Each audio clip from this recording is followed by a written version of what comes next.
नागपूर शहरातील हुकटेश्वर परिसरातील आनंदनगर कॉलनीमध्ये 6 फेब्रुवारी 2025 रोजी एक भीषण घटना घडली. सविता नावाची महिला त्या दिवशी घरात एकटीच होती. दुपारी एक तरुण तिच्या घरी आला, थोडा वेळ थांबला आणि नंतर निघून गेला. संध्याकाळी सविताची मुलगी शाळेतून घरी परत आली तेव्हा तिला आई मृत अवस्थेत आढळली. आईचा मृतदेह पाहून मुलगी जोरजोरात रडू लागली. तिने लगेच जवळच्या हॉटेलवर काम करणाऱ्या वडिलांना सांगितले. सविताचा नवरा घरी आल्यावर तिला तात्काळ रुग्णालयात नेले, पण डॉक्टरांनी तिला मृत घोषित केले. रुग्णालयातील पोलीस चौकीत या घटनेची नोंद झाली. पोलिसांनी सविताच्या नवऱ्याशी बोलून माहिती घेतली. नवऱ्याने सांगितले की तो कामावर गेल्यानंतर घरी काय घडले याची त्याला कल्पना नाही. संध्याकाळी पोस्टमॉर्टम रिपोर्ट आल्यावर खळबळजनक माहिती समोर आली. सविताचा खून झाला होता आणि खून करण्यापूर्वी तिच्यावर शारीरिक अत्याचार म्हणजे बलात्कार करण्यात आला होता. पोलिसांपुढे मोठे आव्हान उभे राहिले. घरात एकटी असताना कोण आला आणि अशा क्रूर पद्धतीने हा गुन्हा का केला? पोलिसांनी घटनास्थळाभोवतील सीसीटीव्ही फुटेज तपासले. त्यातून मुख्य आरोपी रोहित गणेश टेकम वय 25 वर्षे असल्याचे स्पष्ट झाले. पोलिसांनी रोहितला ताब्यात घेतले आणि चौकशी केली. त्याने दिलेल्या भयानक कबुलीने पोलिसांचेही रक्त खड्ड्यात गेले. या व्हिडिओमध्ये सविस्तर माहिती पाहू शकता. पार्श्वभूमी आणि संबंध. सविता गेल्या 6 वर्षांपासून नागपूरमध्ये राहत होती.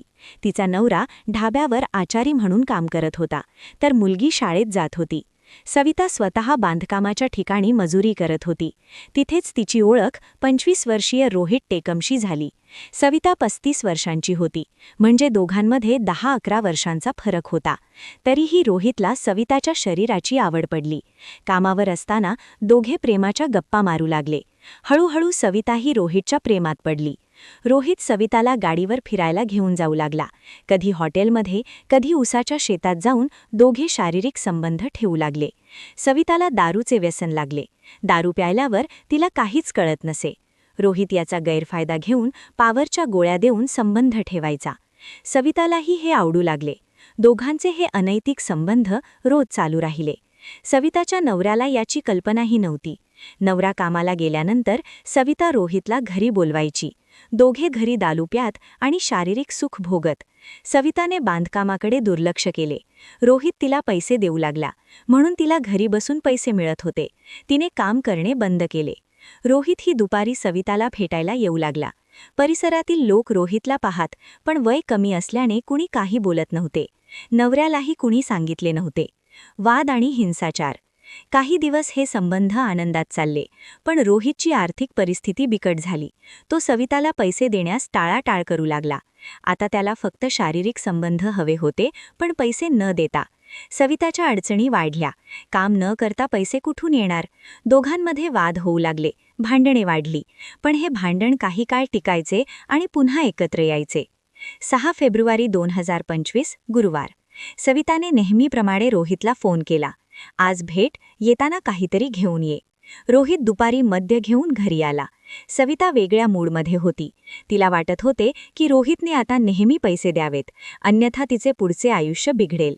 रोहित घरात आल्यावर सविताने दरवाजा लावला आणि वाद घालायला सुरुवात केली. रोहितने शांत केले. काहीतरी मार्ग काढू असे सांगितले. नंतर दोघांनी शारीरिक संबंध ठेवले. कार्यक्रम संपल्यानंतर सविताने रोहितला सांगितले, मी तुला सोडणार नाही, तूही मला सोडू नको. यावर रोहित भडकला. आतापर्यंत मी तुझी जबाबदारी घेतली, कामाला जाऊ दिले नाही, पण आता माझी परिस्थिती बिकट आहे. यापुढे तुझा खर्च भागवू शकणार नाही.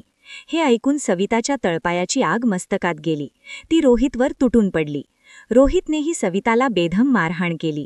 मारहाणीत सविताच्या नाकातोंडातून रक्त येऊ लागले. रोहित पळून गेला. तो 4 वाजेपर्यंत घरी होता आणि जाताना दरवाजा लावून गेला. थोड्याच वेळात मुलगी शाळेतून आली. आईला रक्ताच्या थारोळ्यात पडलेले पाहून ती हॉटेलवर वडिलांकडे धावली. वडील घरी आले. सविताला रुग्णालयात नेले, पण उशीर झाला होता. ती मृत पावली होती. उकडेश्वर पोलिसांनी घटनास्थळी भेट देऊन तपास सुरू केला. सुरुवातीला अकस्मात मृत्यू वाटला, पण नंतर आरोपीचा शोध घेतल्यावर सर्व उघड झाले. रोहितने सविताची हत्या केली आणि मृतदेहावरही अत्याचार केला अशी धक्कादायक माहिती समोर आली. या घटनेमुळे सविताचा नवरा आणि मुलगी अनाथ झाले. जर नवऱ्याने वेळीच लक्ष दिले असते तर कदाचित सविता आज जिवंत असती. अशा क्राईम स्टोरीजसाठी चॅनल सबस्क्राईब करा आणि कमेंटमध्ये तुमचे मत नक्की सांगा. धन्यवाद.